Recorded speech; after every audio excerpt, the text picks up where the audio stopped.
Hi, and welcome to the second webinar of the Hepatitis Testing Partnership. My name is Alyssa Kitlis, and I'm a manager in NASA's Hepatitis program. And the Hepatitis Testing Partnership is a coalition of stakeholders working to increase hepatitis testing by sharing lessons learned, best practices, and resources, both through an active listserv and quarterly calls and webinars. If you are interested in joining this group and you aren't already part of it, please feel free to reach out to me. And I will also be sharing some links in the chat box about how you can sign up. And today's call will focus on increasing hepatitis testing among people who inject drugs. People who inject drugs are disproportionately impacted by hepatitis C, and ensuring access to testing and ultimately a cure is critical in addressing the hepatitis C epidemic in the United States. Today you will hear from a number of great speakers who will provide the national, state, and local context, as well as strategies they have found to be successful to increase testing among people who inject drugs. First, we will hear from Kiefer Patterson, who is the Government Affairs Manager at the Harm Reduction Coalition. Then we will hear from Christine Rodriguez, who is a Program Advisor at the California Department of Public Health, where she supports hepatitis testing and linkage to care demonstration projects. Then we will hear from Silvana Mazzella, who is the Associate Executive Director for Prevention Point Philadelphia. And finally, we will hear from David Sternberg, who is the Clinical Services Manager at HIPS, a harm reduction organization based in Washington, D.C., where he oversees hepatitis testing and treatment in their clinic. And just before we get started, some words of logistics. We will be muting all the lines during the presentations, and we will provide instructions about how to unmute your line and ask questions during the Q&A. And there is also the chat feature where you can feel free to ask any questions throughout the presentations, and I'll be taking notes and make sure to bring those to the attention of the speakers during the Q&A. So also, we will be recording the webinar and posting slides later in the week and sending it out to everyone who registered for the webinar. So these will be available probably by the end of the week. So thank you for that, and I will turn it over to Kiefer to get us started.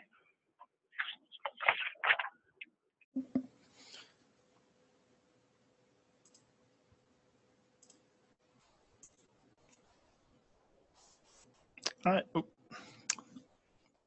right, thank you so much. Yeah, as Alyssa mentioned, my name is Kiefer Patterson. I'm the Government Relations Manager at the Harm Reduction Coalition.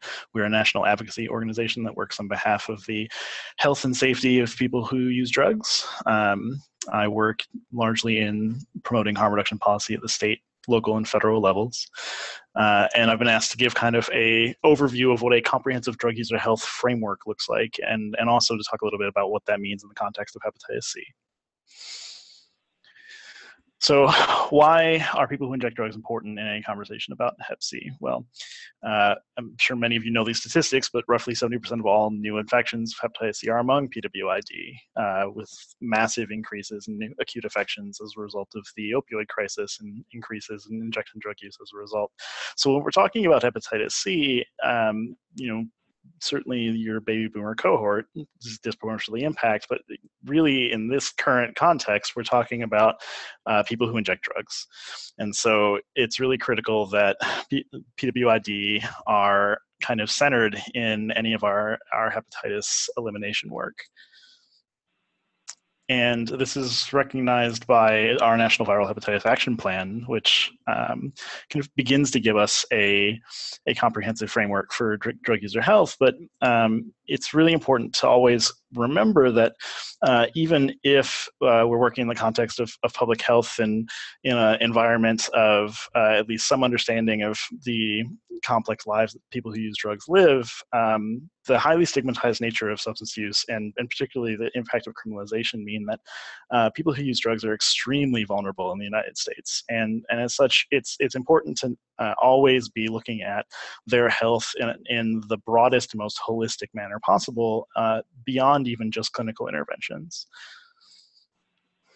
So in this context, you know, a comprehensive drug user health framework is obviously inclusive of things like harm reduction, counseling, and education, syringe exchange, safer sex supplies, your hepatitis, HIV, STD, and TB screenings, overdose prevention and overdose prevention education, as well as the use of naloxone and distribution of naloxone as broadly as possible. Obviously, linkage to care and treatment for HIV and viral hepatitis, and vaccinations, but it's also inclusive of, more broadly, substance use treatment, particularly medication-assisted treatment like buprenorphine or methadone. It's the referral and linkage, and particularly the linkage rather than just the referral, to primary medical care, to mental health services, to social services, to homeless and housing services, disability benefits, and any of the things that address the complex psychosocial needs that put people at risk for initiation of injection drug use and keep them within an environment where their injection drug use is unsafe and risky. And ultimately, it is not uncommon for us to find, and certainly this was my experience working as a case manager at a syringe exchange program, that when we focused on the social needs of our participants rather than just their clinical needs, we were actually more effective at receiving better patient outcomes than just connecting them to a treatment provider. Hold on. Okay. I want to make special mention of kind of the role of syringe service programs in this context. Obviously, syringe exchange programs are effective prevention interventions at reducing HIV and viral hepatitis transmission. But to look at syringe exchange programs purely through the lens of hepatitis prevention or HIV prevention or even wound care prevention is, I think, really missing a really wonderful opportunity to maximize the access that low barrier, non-judgmental syringe exchange programming has to a population that doesn't largely engage in broader systems of healthcare for a variety of reasons, stigma being a major one. And that syringe exchange programs in a context of a comprehensive and integrative healthcare platform are not just about outreach and engagement, although they're excellent platforms for outreach and engagement to these other broader healthcare systems. And that alone is worth placing SSPs within that broader health context. But also that SSPs are an underutilized platform for the actual delivery of healthcare services, for not just the delivery of screening, but also for the delivery of treatment, for the delivery of buprenorphine and methadone right integrated into the program for comprehensive case management and things of that nature. And that if we started to rethink the way syringe exchanges exist within our healthcare context, instead of placing them as an alternative healthcare system for PWID, but as part of an integrated one, we'd see much better health outcomes for the people that we're talking about. And given my role, I want to make a particular note that this is recognized by the federal government, and that there's actually now federal funding available to support the expansion and integration of syringe exchange programming.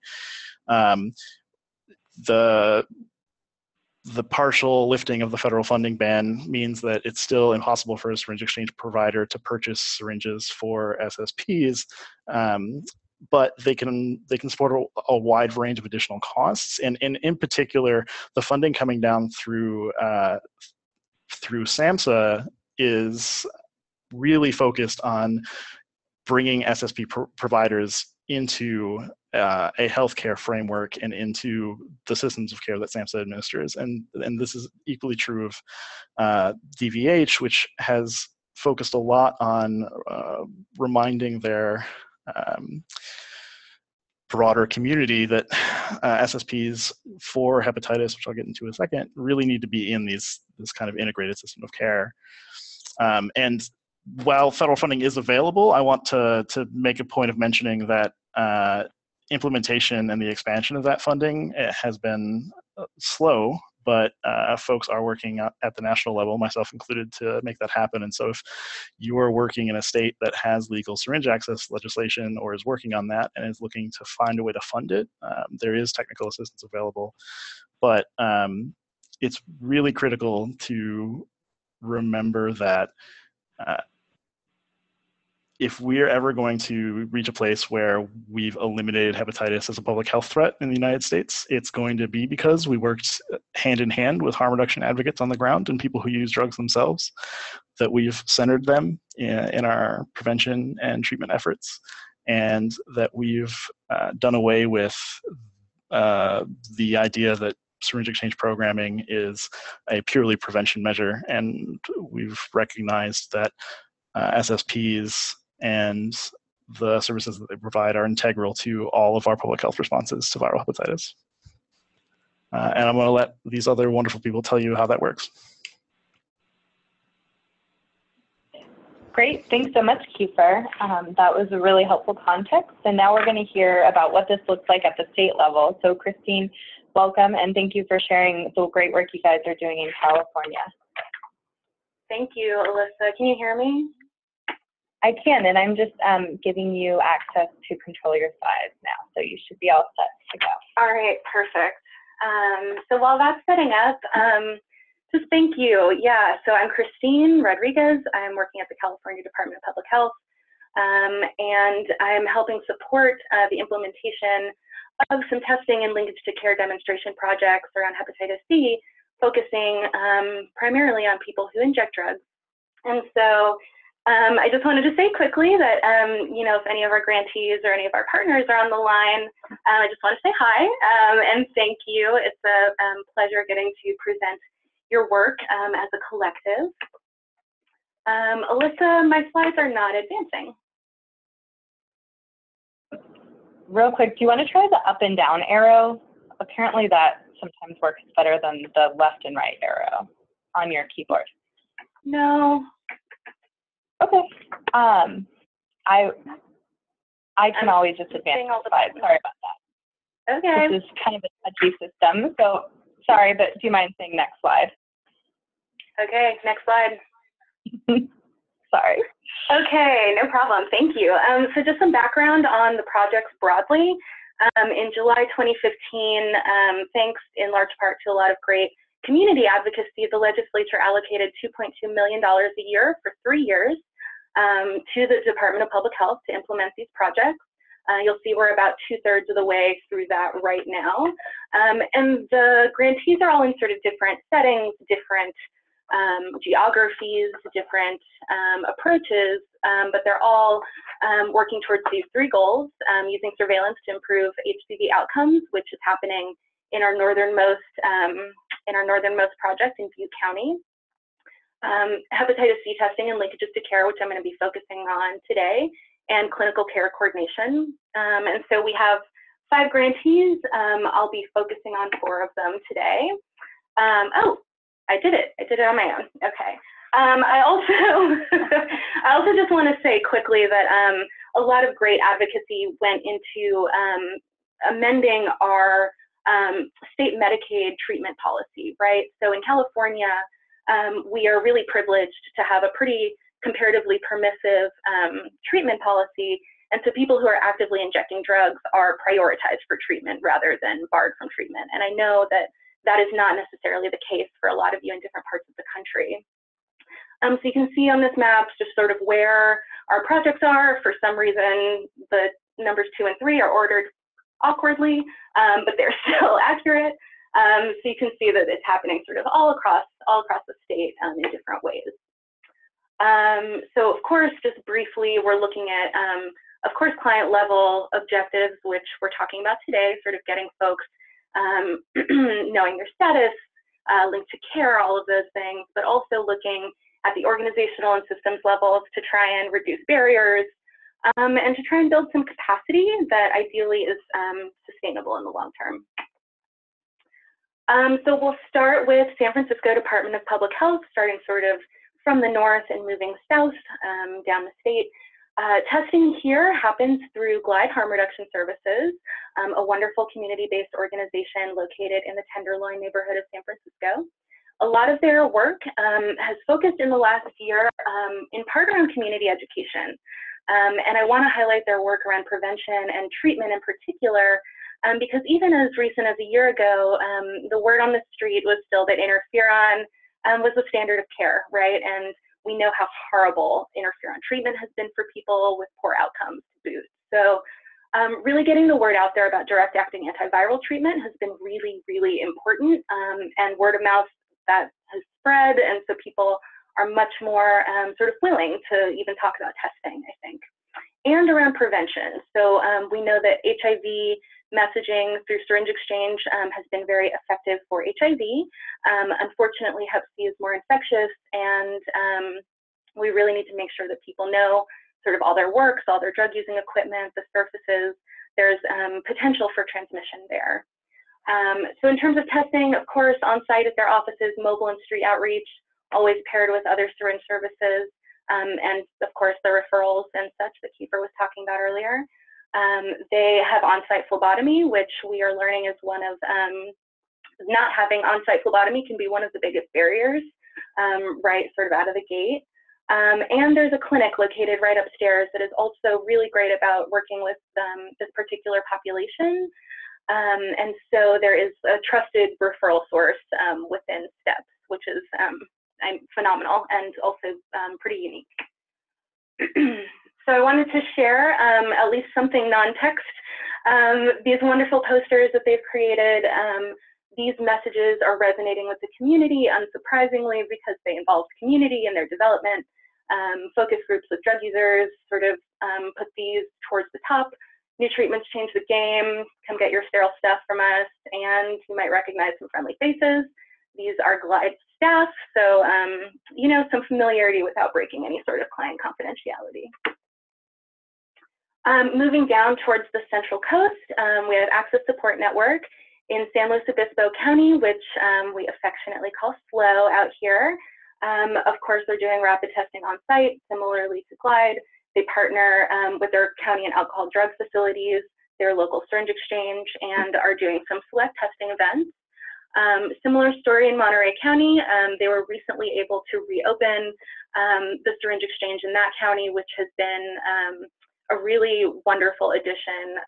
That community was without services for a number of years.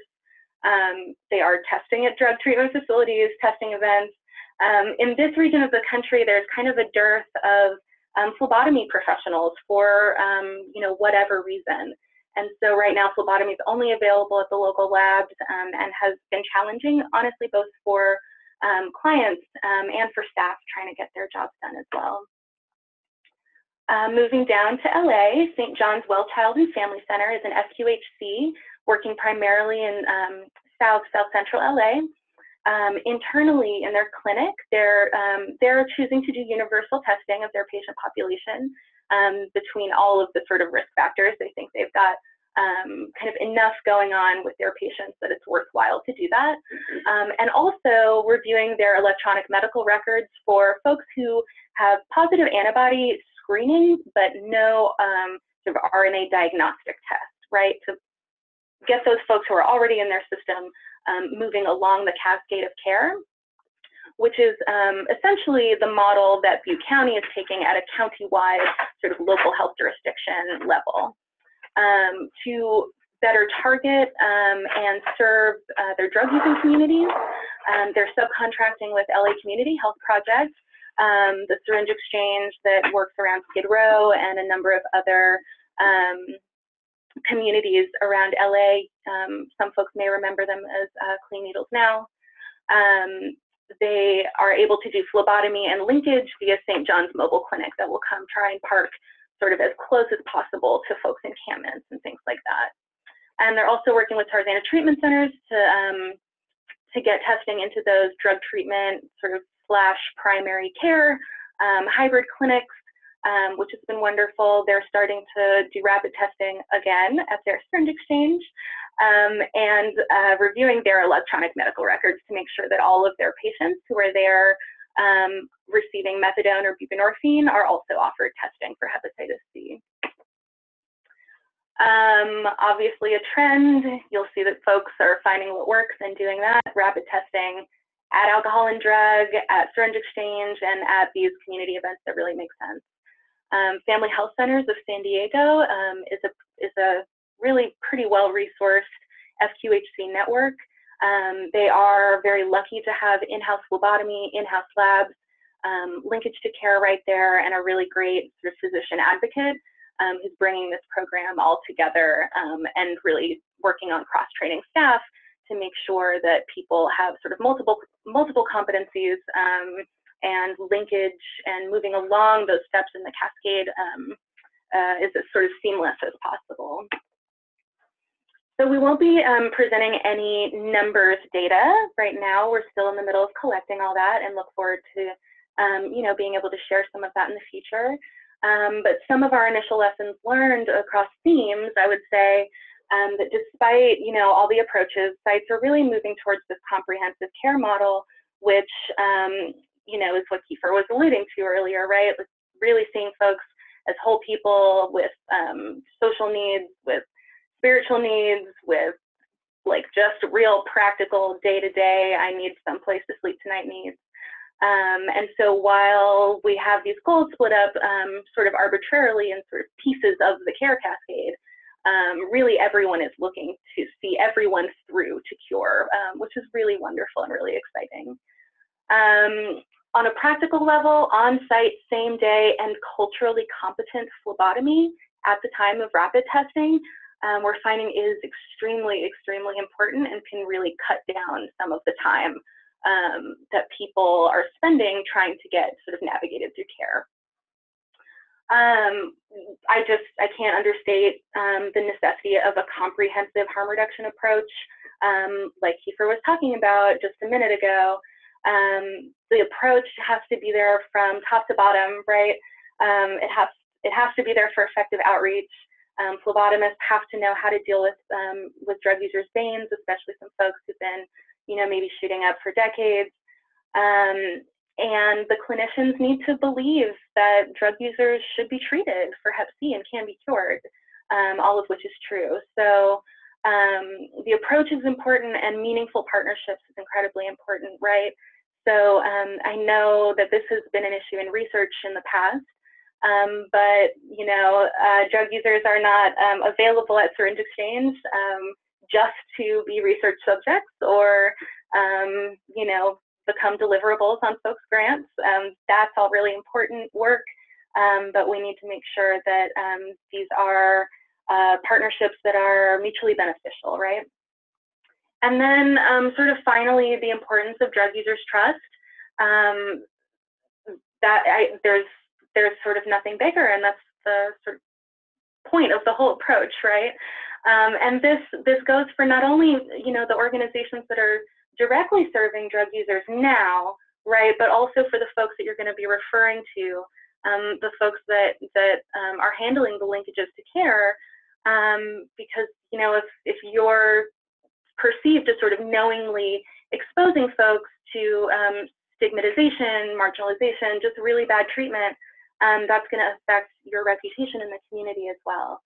And then lastly, working with homelessness service providers consistently across time, across settings, across geography. Homelessness is consistently the biggest barrier across the care cascade for all of our programs, quite honestly. And so really knowing that landscape, knowing who you can go to for resources, and knowing sort of the landscape of those communities and how they overlap and interact, because we know some homeless folks use drugs, some drug users are homeless, but these are not exactly the same populations, right? So I will leave it there, and I'm sorry, I hope I didn't go too much over time, and I'm happy to answer any questions you have later. Great, thank you so much, Christine. No, that was perfect, and I definitely have a list of questions for you that I will save for the Q&A. That was a great presentation. So next we'll hear from Silvana about the work she is doing in Philadelphia with Prevention Point Philadelphia.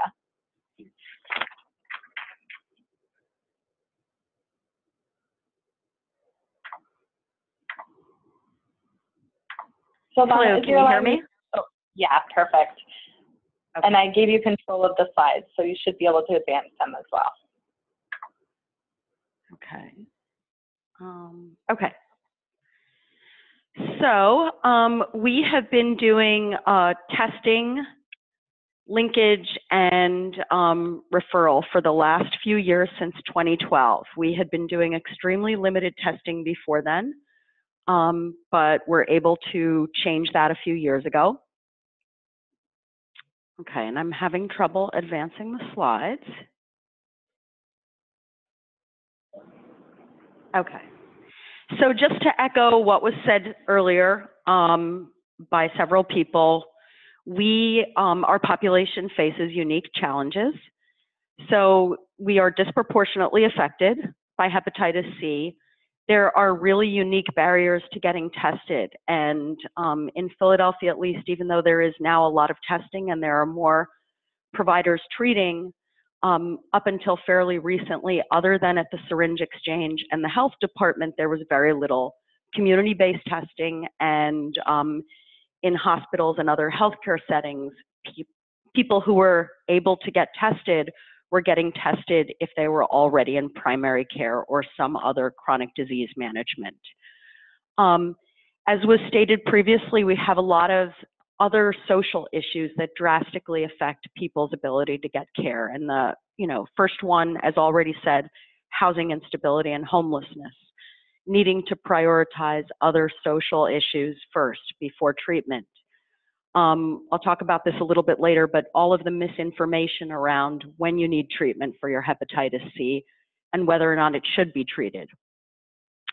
We've also found that the engagement strategy for our folks who are still actively injecting, but certainly all of our participants, needs to be different. So we need to not only meet people where they are every day, but really look at how to get involved in keeping people engaged throughout the process. In the first 2 to 3 years of getting people into hepatitis C treatment, we faced so many barriers with the treaters. We started out having a lot of ability to treat in 2 of the providers that we were referring to, and then they quickly got very full. We also had all of the challenges around Medicaid approval for treatment and positive drug screens for cannabis, fiber scores. So keeping people involved and not letting them get discouraged about their treatment was a really unique engagement strategy we had to do regularly. And we also worked with healthcare providers that we were referring people to help make them more culturally competent, so aware of how to talk to people about their drug use, about their hepatitis C, about the potential for relapse, about how to stay engaged in care. So we are a Syringe Access program. We're an extremely large one, and so just to, again, echo what's been said by the other speakers, we really believe in providing every service out there for people. So you can come and get syringes and harm reduction supplies, but we're going to let you know about what else we do. And that includes overdose prevention. It includes clothing and food. It includes case management for several medical conditions. It includes homeless outreach. And for the last 3 years, we were able to provide winter shelter. And we're expanding that to year round. So this is a place where you can come and ask for anything, whether you are using the Syringe Exchange or if you're in recovery and now coming back for healthcare or other resources. So when we started the testing program, we were already doing HIV testing and had been doing a lot of HIV testing.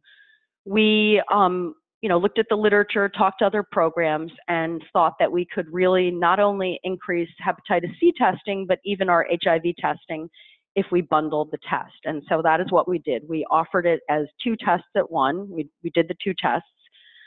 We also rolled it out at all of the mobile exchange sites and the in-building sites. We didn't make it really opt-out, but in our free clinic and wound care clinic, we offered it as though it was part of the clinical service. And we did the same thing in our buprenorphine program.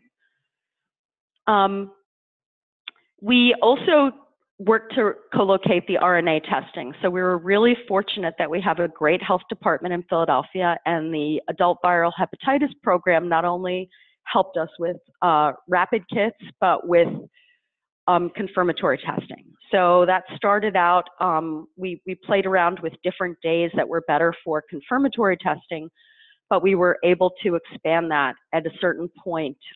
Started in January of 2014, we expanded it with a hospital-based provider coming as well, to whom we were referring participants. And when we started out early on, though, this hasn't changed all that much. our decision for where we sent people for medical care was based largely on their insurance status and whether or not they were co-infected and if they had a primary care physician. That has changed slightly with an additional FQHC providing treatment and 2 other hospital monoinfection programs, but insurance is still a barrier.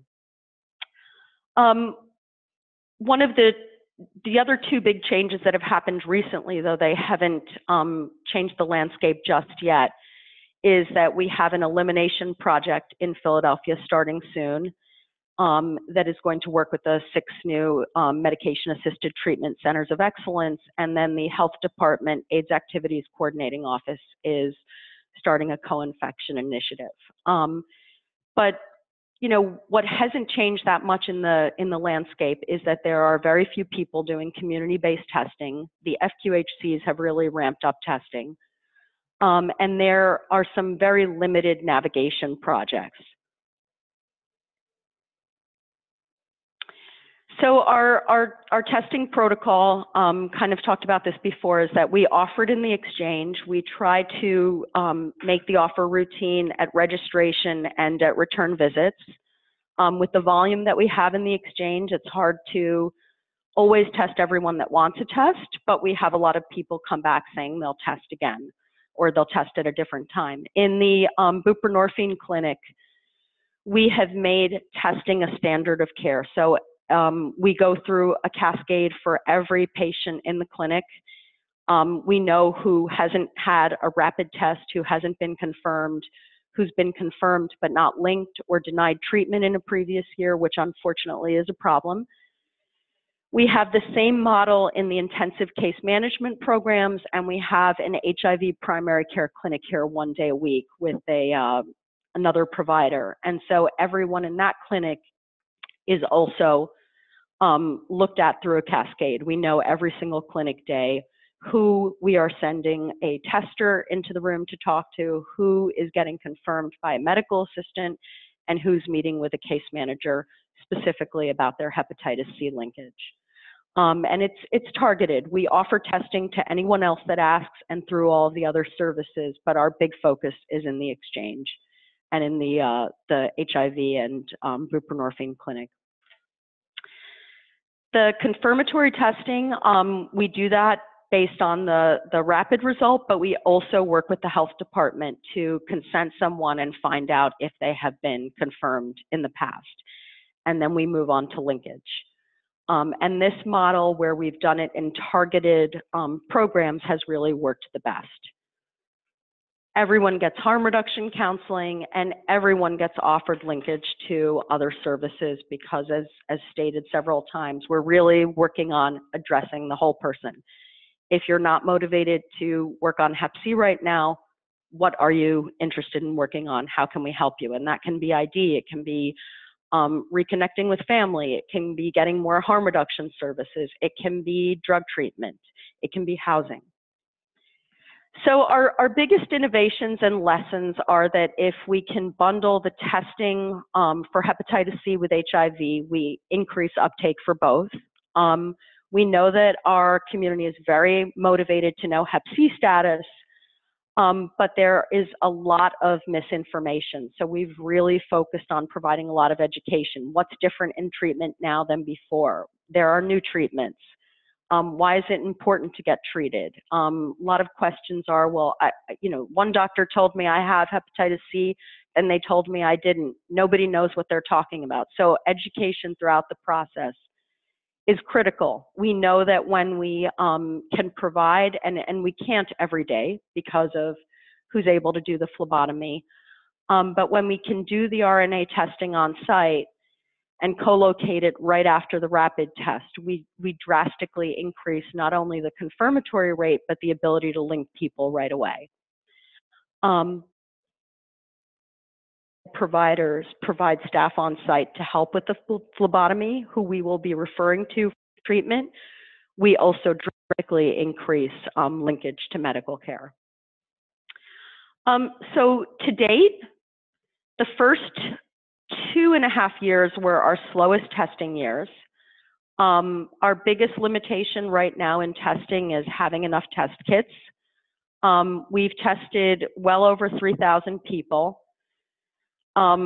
Where we dropped off in our cascade is in the last 2 years of confirmatory testing, where we were not able to do it on site each day that we test people positive. So that has been changed this year with the addition of 2 other staff to do phlebotomy recently. And in terms of cure, what we are really seeing is that in the last year and a half, we've made the most gains. And we've made the most gains specifically in the programs where we have the most case management contact with people. Our first 2 years, unfortunately, we had many people very motivated to get treatment, but they were not able to get treatment because of drug screens or other Medicaid requirements. And so part of what we're doing now is going back in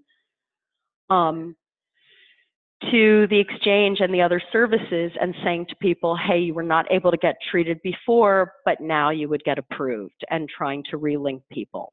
And it's really about, you know, I said the education throughout, hands-on case management. We do escort to medical appointments, and just working with someone throughout the whole process. So we obviously have had a lot of barriers. Again, you know, insurance, being misinformed about hepatitis C, the need to treat, and that's largely because of medical providers that have given people mixed information. We have a lot of stigma about going to medical providers because of how people have been treated. So we've really worked to get the treaters in here to talk to people or do that hand-holding of the escort. And then there's been a lot of stigma around treatment. So we do a lot of education around the new treatment types. You know, the stigma is still high, and we really just have to build that bridge with providers. And part of that has really involved doing training with providers and then just working with people to build trust by addressing the other things that they're concerned about, like housing. We found a lot of challenges on the treatment provider side. You know, even our best providers that we're sending people to for hepatitis C care and primary care still have staff that need more harm reduction training. And we kind of continuously hear this concern about, will participants that we're referring relapse or get reinfected? We've had very few instances of that, but it is a concern with providers. Medication adherence has been a concern with providers and also here. So we do a lot of work around medication adherence once people start. And then just the long pre-treatment phases. We've had that throughout the entire linkage program, but depending on either treatment authorization or just some of the other medical issues that providers want to treat first, we just have to continually keep people engaged in that pre-treatment phase. And I think I talked about these innovations, but you know, the case management is just ongoing relationship building with people. Long before we're talking about hepatitis C treatment, we're working on everything else. Safe space addressing other issues, and that includes Medicaid, food stamps, ID, drug treatment, pretty much anything that people say that they want to work on. And what we have found is we've had, you know, kind of both models of linkage staff that move right on the appointments and case managers that work on everything else that people want to work on. And the more holistic case management model is definitely what gets people to make it to their appointments and stay in care. So just some practical tools for providers that we've done to kind of get the providers to help engage people is talking to people that, in similar ways that we do. What brings you here? What do you want to work on most? Using any motivator for hepatitis C care as a motivator, even if that is something completely different. talking about substance use management. Something that we do here all the time is managing, your drug use, but really trying to get providers to talk that through and build that trust with people. And finally, just wrapping up, I mean, we thankfully have not only a great rapport with the health department, but with several of the clinics that are providing treatment. And the other thing that we've worked to rebroker with some of the providers that have gotten very busy is appointments in very few days, or kind of fast track appointments for people that are really motivated for care. And just keeping people engaged throughout the whole process because of all of the barriers that they face. Thank you. I hope I didn't go over too much. No, thank you so much, Silvana. And one question did come in that I wanted to ask before moving on. But it's great that you're able to offer confirmatory testing. And one question I hear often is, how do you cover confirmatory testing? So I'm wondering how you're funding that. Is it through grant funding, or what other funding source? It's really been the partnership with the health department. So they have done a lot of the confirmatory testing here. In the buprenorphine program and in the HIV clinic, we're able to bill insurance for the confirmatories. The insurance isn't, and then for the larger group of people that get tested, it's definitely the health department funding. We're looking into sustaining that and expanding that. The confirmatory testing, when we added it a few years ago, was the biggest predictor of an increase in people getting correctly diagnosed and actually linked to appointments. Because before confirmatory testing, we had people say, is this really a real result? Do I actually really have hepatitis C? And so, but the funding for the confirmatory testing has thankfully been through the programs where we have insured people, or we've worked to get them insured, and through the health department and the hospital. One of the hospitals that provides care does confirmatory testing here. Okay, great. Thanks so much for that. And I'll leave the other questions then to make sure David has a chance to share with us about the great work he's doing in DC at HIPS. So I'll turn it over to you, David.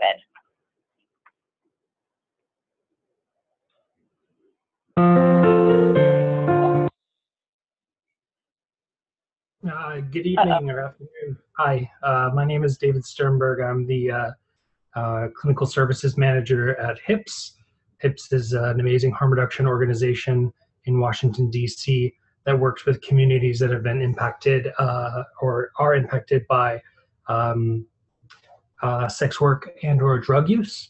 We've been in the district since 1993 in many different forms, and it's really an incredible organization because a lot of what Kiefer went over at the beginning of his presentation, I felt like he was doing a wonderful job describing HIPS and in the many hats that so many of the people work here wear, in that we do provide syringe exchange, but also try to make as many programs available to our clients as possible, including housing. We have lunches, laundry, showers, clothing closet, and now and groups, amazing groups. And now through a partnership with the NIH and the University of Maryland's Institute of Human Virology, we have the HIPS Hep C clinic. So this started at the beginning of June of last year, and it began more first as a targeted testing campaign to reach communities disproportionately affected by Hep C. And we were able to hire 3 community health workers, and really their day-to-day just was finding different populations and places within the community to do testing where they thought they would be the most effective. They would find the most people who needed to be tested, who had not been tested before. So that carried on throughout the summer and the fall, and then we did have a standard of care clinic that was running with doctors provided by the NIH. And we went through insurance struggles, as many people have said already, with the restrictions placed on Hep C care, but through creativity and dedication, I think that we were able to help a small number, I think, by comparison to maybe some other programs, but a few of our clients were able to receive treatment through insurance, and it was encouraging. Then by the new year, we were able to launch a new study called the Anchor Project. Anchor Project is an effort to see if injection drug users can be treated for hepatitis C, at the same time receive PrEP if they want, and at the same time be treated with buprenorphine if they want. This would be provided in the settings of something like HIPS, which offers harm reduction counseling, as well as all of the goodies that I mentioned earlier. Now, of course, this involved some careful and interesting recruitment practices. That, of course, was not only just this targeted testing that we had been doing, but now more conversations about injection drug use, and the fact that this was actually criteria for the study, which, as you can imagine, was a hard sort of barrier to pass for some. But as word spread in the community that the reputation of HIPS definitely helped, but definitely the participants and members of the community understood that this was not some sort of trick or scam, that we were actually interested in treating people. So I have to say from the very beginning, though, of all this is all only possible because of our community health workers. Our community health workers are incredible. Members of the community, DC natives, who have just really been able to connect, and not only connect, but maintain a connection with clients throughout their treatment in a way that is really inspiring, but is productive. And while we have faced, we definitely lost some clients to treatment in the course of treatment. We're still able to find many of our clients who are homeless, who are have no phones, have no method of being able to contact us on a regular basis, have no transportation, and help them carry out their treatment. On that note, obviously the challenges that we've faced are the transportation piece. It's very hard for many of the clients that we've seen in their current circumstances, or where they live in the city is distant from the clinic itself, and can be a challenge. We do have funding for, we use Uber, and Uber some of our clients to and from their appointments. It's been interesting. I mean, we're far from done. This is a 2-year study, but so far it has worked.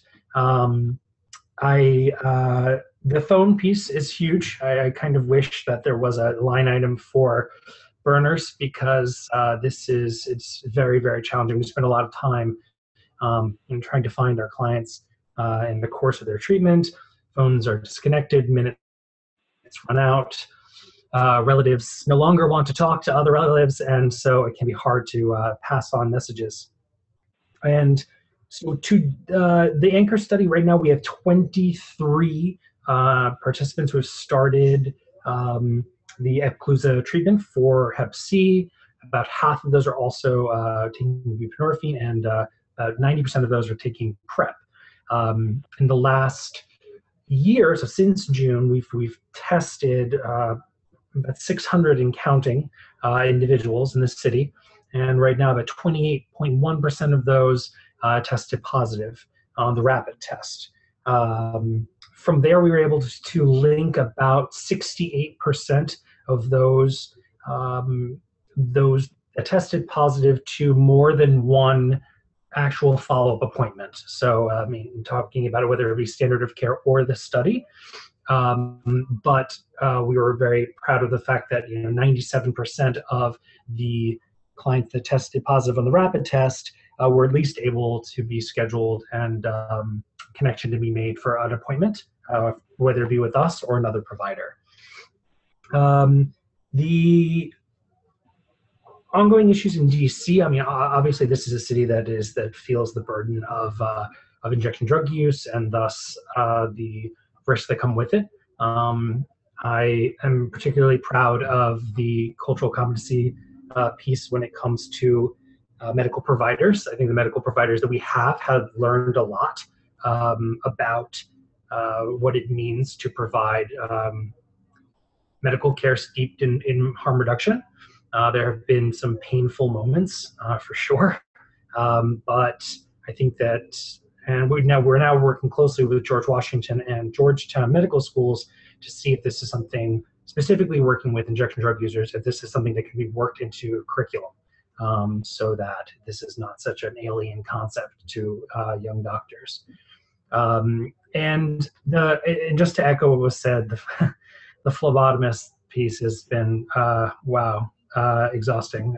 We've been through 5 different phlebotomists. I was the phlebotomist before I became the manager, but now can help out from time to time, but don't have the time to.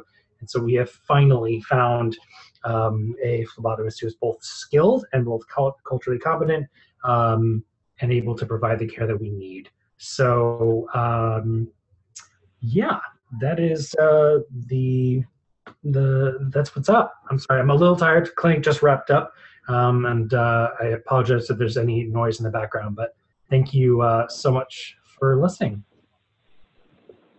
Thank you so much, David. And I think some folks are already starting to type some questions into the chat box, but so I can look at those, I'm gonna just kick it off with the first question.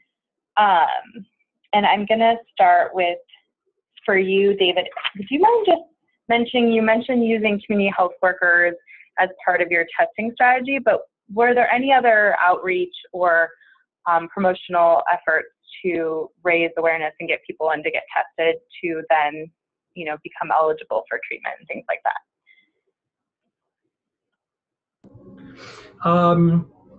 Besides the test, our testing efforts themselves were incentivized by using Metro cards to use the public transportation system, $8 each card.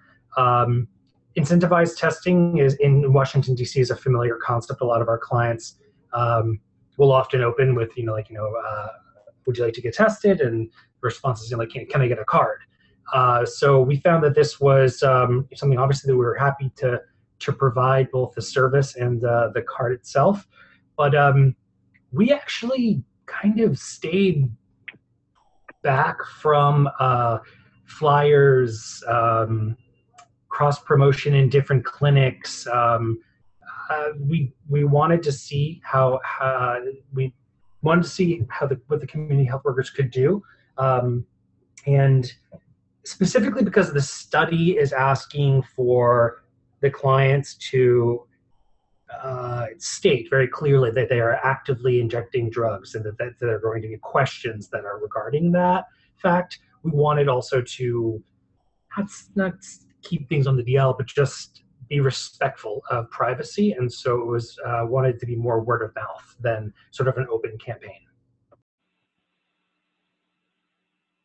Great, thank you. And then I know some of you asked about whether or not there were slides for David's presentation, and there weren't, so I kind of advanced it to the slide about questions. So sorry if that caused any confusion, but you can read instructions on the current slide about asking questions if you wanted to ask anything to any of the speakers, and you can also type it into the chat box.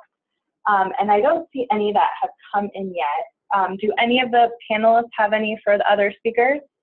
Because if not, I'll just use the facilitator's prerogative and ask the questions I've written down. But I want to make sure everyone has a chance if they have anything they'd like to see answered.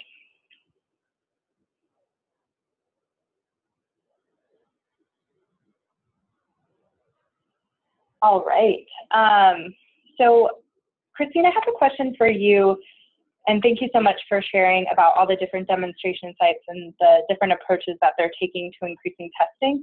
And I'm wondering, at the state level, beyond financial and other support, how do you support the sites in their work, and you know, how could potentially other states replicate the great project you're supporting in California? Thank you, Alyssa. That's a great question. You know, it's been really interesting. The RFA was written specifically to give folks as much flexibility as possible. So a lot of the work has been sort of sorting through everyone's models, the best and least burdensome data collection forms is really something the health department really does.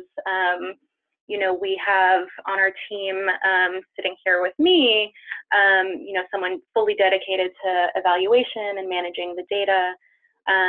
You know, so we do a lot of support around that, around those systems, around brainstorming, just sort of how to deal with the barriers that are coming up because these projects haven't been funded before. And whereas there are a number of things that we can learn from the HIV model, there are significant differences, and there are things that just need to end up be sort of talked through. So that's not like a great and specific answer. It's a pretty amorphous sort of evolving support, if that makes any sense. Yeah, no, that's great. And then we just have a few more minutes, and I don't see any other questions. So I'll ask one more, and then we'll definitely share the slides which have all the speakers' contact information, so you'll be able to follow up directly as well if something is on your mind that you're not able to get answered now. But, you know, as has come up in the presentations, and I think a lot of people are aware of, the opioid epidemic is changing in terms of the number of young people who are becoming infected and more rural and suburban individuals. And so I'm wondering if anyone is seeing a need to shift the way they're addressing programs or offering services beyond just the comprehensive and co-located and whole person approach that you've mentioned related to these changes in the epidemic.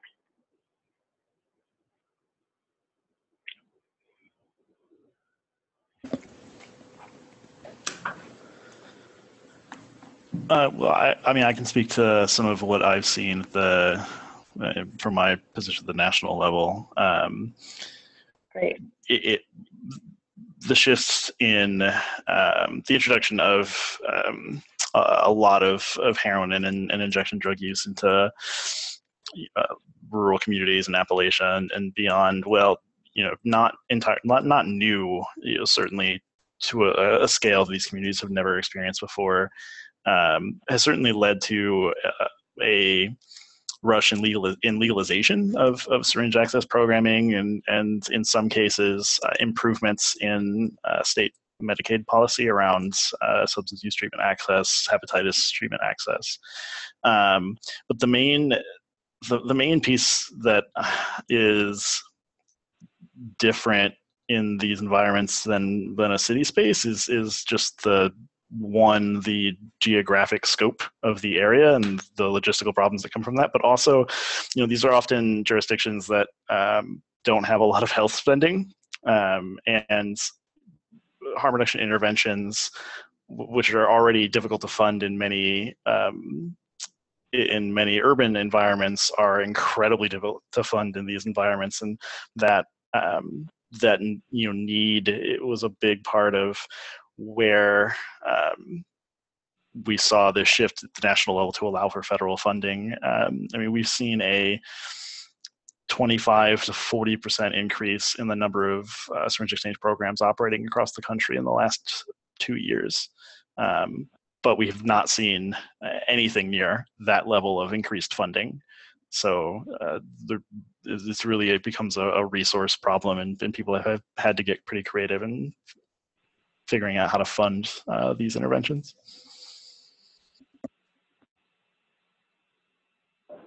Thank you, Kiefer. And I would hate to end on the note of the challenges, so I appreciate that you highlighted the creativity and the great strategies everyone are taking to overcome these barriers, which we heard a lot of today. So I wanted to thank everyone for joining and all of our speakers for sharing the work you're doing at the national, state, and local level to increase testing and ultimately access to cure for people who inject drugs, since it is such a critical component of addressing hepatitis C in the United States. And if you're interested in any kind of capacity building assistance on drug user health or hepatitis testing, you can always feel free to reach out to us here at NASDAQ.